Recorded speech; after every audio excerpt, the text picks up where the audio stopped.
테마 40일 할 차례입니다. 테마 40일에서는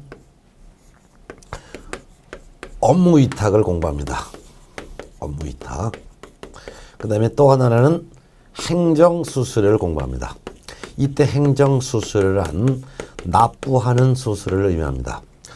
업무 위탁부터 먼저 볼까요? 네. 업무 위탁이라는 것은 국가기관이 할 일을 다른 기관에 하청 주는 것을 업무 위탁이라고 하는데, 공인중개사법령에서는 업무 위탁을 할 수 있는 내용을 두 가지로 규정해 놨습니다. 첫 번째는 교육에 관한 업무를 위탁할 수 있고, 두 번째는 공인중개사 시험에 관한 업무를 위탁할 수 있습니다. 그 중에서 교육 중에서도 실무교육, 직무교육, 연수교육 세 가지 교육을 시도지사가 위탁을 할 수 있는데요. 즉 시도지사가 내 대신 너희들이 대신 교육 실시하고 교육비는 너희들이 대신 받아라 라고 교육을 위탁할 수 있다 이거예요. 이 같은 교육을 위탁받을 수 있는 기관은 협회가 가능하고, 두 번째는 공기업 또는 준정부 기관, 그 밖에 학교도 위탁받을 수 있죠. 이때 학교라는 것은 부동산 학과가 개설된 대학을 의미합니다. 이 같은 교육 업무를 위탁을 했을 때는 위탁받은 기관의 명칭, 위탁받은 기관의 소재지 등을 관보에 고시해야 합니다. 두 번째는 시험을 위탁하여 실시할 수 있는데요. 시험 시행기관장이 자기들이 해야 될 일을 다른 기관에 하청 줄 수 있습니다. 이때 시험 시행기관장이란 시도지사 또는 국토교통부 장관을 의미합니다. 시도지사가 직접 시험을 시행하면 시도지사가 시험 시행기관장이고, 만일 사전에 공인중개사 정책심의위원회 의결을 거쳐서 국토교통부 장관이 직접 시험을 시행한다면 국토교통부 장관이 시험 시행기관장이 될 것입니다. 이같이 시도지사 또는 국토교통부 장관이 시험 시행기관장인데, 시험에 관한 업무를 위탁한다는 것은 시험 장소를 공고한다든가 시험 일정을 공고한다든가 또는 합격자를 결정해서 공고하는 일을 대신할 수 있다 그 말입니다. 시험 업무를 위탁받아서 대신 시험 공고하고, 또한 학교 고사장을 빌리고 시험 문제를 이렇게 배포하고 감독관 배치하고 나중에 답안지 수거해서 합격자를 결정해서 공고하는 일을 누가 대신할 수 있냐?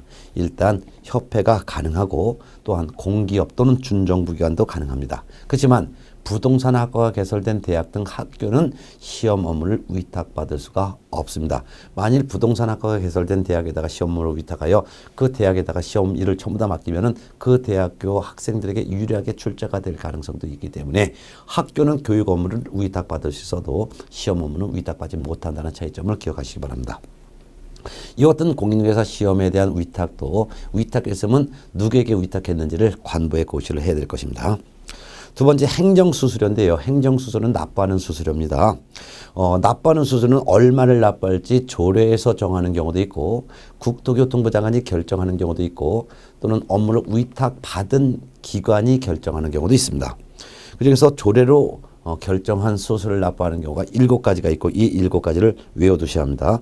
첫 번째는 시도지사가 시행하는 시험에 응시해야 하는 자, 이때는 시도 조례에서 정하는 수수료를 납부해야 될 것이고, 두 번째 공인중개사 자격증 재교부 신청할 때도 시도 조례에서 정하는 수수료를 납부해야 됩니다.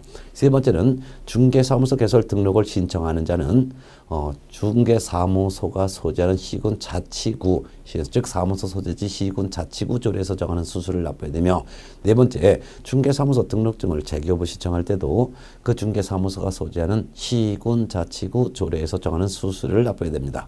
다섯 번째는 법인인 개업공인중개사가 분사무소 설치 신고할 때는 주된 사무소 소재지 시군 자치구 조례에서 정하는 수수료를 납부해야 되며, 여섯 번째는 분사무소 설치 신고 필증을 재교부 신청할 때도 주된 사무소 소재지가 있는 시군 자치구 조례에서 정하는 수수료를 납부해야 됩니다.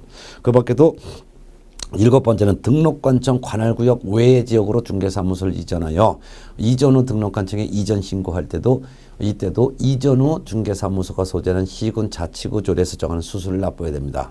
그 이유가 등록관청은 관할구역 외의 지역에 있는 건물로 사무소를 이전했을 때는 이전하고 나서 10일 내 이전 후 등록관청에 신고하죠.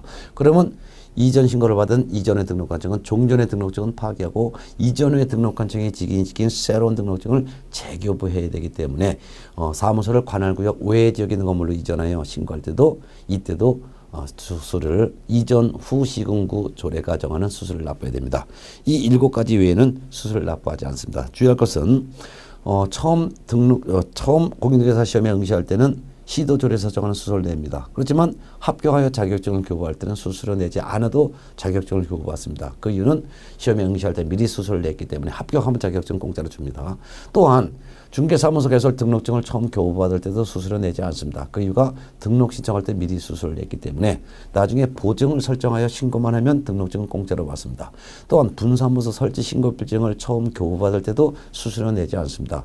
그 이유는 분사무소 설치 신고할 때 미리 수수료를 냈기 때문에 나중에 신고필증 그냥 줍니다. 이와 같이 교부받을 때는 수수료 내지 않고 재교부 신청할 때는 수수료 낸다는 것도 알아두시고, 그 외에도 참고적으로 휴업 신고한다든가 폐업 신고할 때도 수수료 내지 않습니다.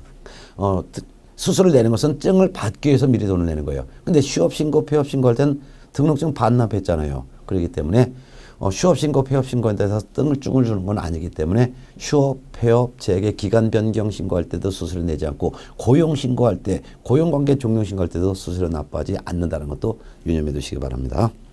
자, 그다음에 이제 국토교통부 장관, 여기서 장관이란 국토교통부 장관인데요. 국토교통부 장관이 결정하여 공고하는 수수료를 납부하는 경우가 있습니다.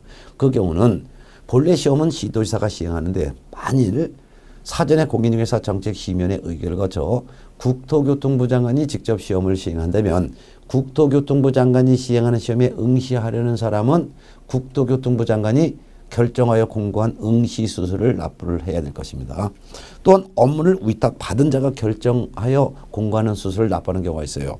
즉 공인중개사 시험 업무라든가 교육 업무를 위탁했다든가 또는 자격증 재교부 업무를 위탁했다면 업무를 위탁받은 자가 위탁한 자의 승인을 얻어서 결정 공고하는 수수료를 납부를 해야 될 것입니다.